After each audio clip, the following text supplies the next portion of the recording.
Hey guys, how you guys doing? It's October 29th, 2019. Hoping you're having a wonderful day, a blessed day indeed. Blessed day indeed, guys. A couple things I wanted to talk to you guys about.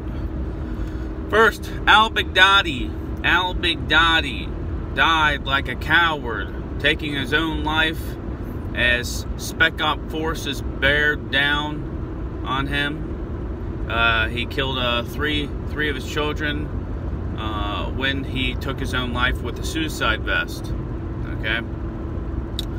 So the head of ISIS killed for like the 89th time, but this time it seems like he was killed for real. This doesn't mean that ISIS is going away. It doesn't mean that ISIS is 100% defeated. ISIS has never been 100% defeated because it's very hard to defeat a hate-filled ideology that was created. You know, if you don't believe that the U.S. had a hand in creating ISIS, you can at least admit that ISIS was created, at the very least, by the vacuum created by President Obama in the Middle East. All right, now a lot of other people say that, you know, it was partially the Turks, partially Israel, partially Saudi Arabia, partially the U.S., partially Iran. You know, it's one of those things that we may never know, and if somebody says that they definitely know, they probably don't know. That's just how this stuff goes, you know.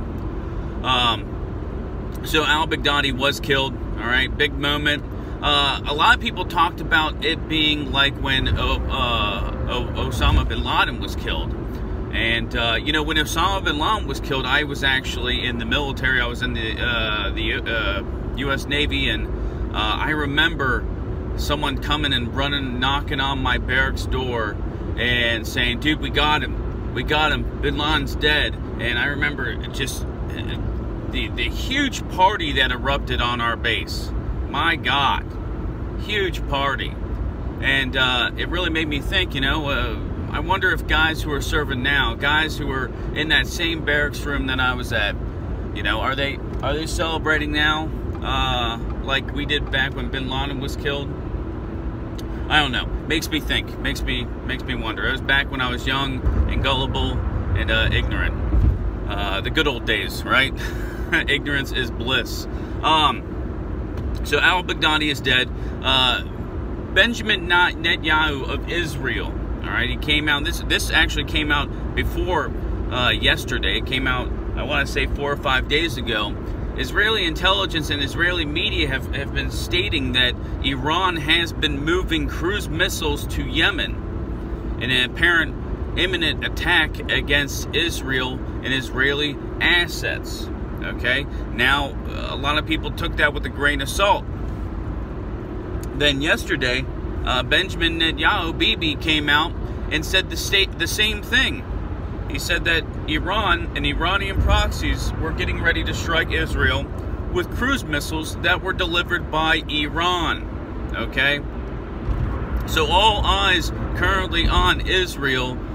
They have a meeting later on today to discuss the imminent threat of Iran. All right? And I've talked about this for a while now. It's been a long time. I stated that it would be Israel or Saudi Arabia to strike Iran first, not the U.S. Unless Iran made the fatal mistake of injuring a U.S.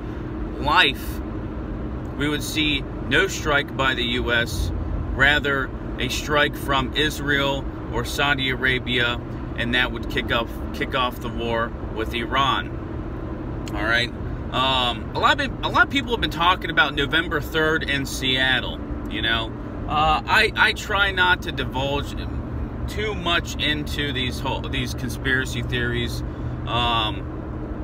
just because I feel like hard predictions like that, like back, what was it, 2 years ago, when the guy was like, dude, May 11th, 2016, or 2017, world's ending, it's happening, and everyone got up in a tizzy, and they were like, oh man, there's so many videos out there, everyone's talking about it, that, you know, there's a chance. I try not to look too much or talk too much about hard-nosed predictions. I think that they're there to create fear, They're there to fearmonger. They're there to sell product. AMTV, the word in the car, I think that's his name. Guys who say, hey, I wasn't right about this prediction, but that, you know, it's just asinine to think that I won't be right about the next one. It could happen. I hate when people throw out hard predictions, say, hey, in the next week, the stock market is going to collapse. Get ready. If you don't believe me, then your head's buried in sand. You know, hardliners like that, you know, they just don't get it going for me, right? So all eyes on Israel at this point. The LOC is extremely hot. It has been for the past 2 weeks between India and Pakistan. A lot of people waiting for that first move by India, all right, trying to take over Pakistani administered Kashmir. I've had a lot of people, they're like, dude, it's not POK, it's not Pakistani occupied, it's Pakistani administered Kashmir. All right, those are the same people who are mad about India taking over their part of Kashmir. So, you know, you can't win. You can't win either way. So that's still extremely hot. No real footing, no real ground progress with North Korea. North Korea seems like they're starting to slowly get back to their old ways, like their KCNA, their media is coming out and they're like, hey, South Korea sucks, by the way. Oh, hey, by the way, U.S., they ain't shit. You know, they're starting to do these little headlines and talk badly about South Korea and the U.S. So I think we're inching closer to confrontation with North Korea. That doesn't mean conflict, but confrontation with North Korea. All right. Just this morning, I actually just read this right before I got into my vehicle. The Turkish army fired a few artillery shells at a Russian military police convoy in northern Syria. 2 Russians have been injured.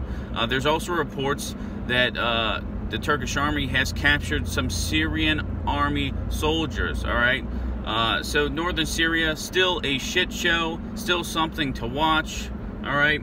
I think that's all I got right now. If there's anything else I've missed, because I know I think it's been about 4 days since my last video, maybe 5. So if there's anything I've missed that you want me to talk about, please let me know. All right. It is October 29th, 2019. Grab a beer, say a few prayers, and as always, keep your eyes to the skies. God bless.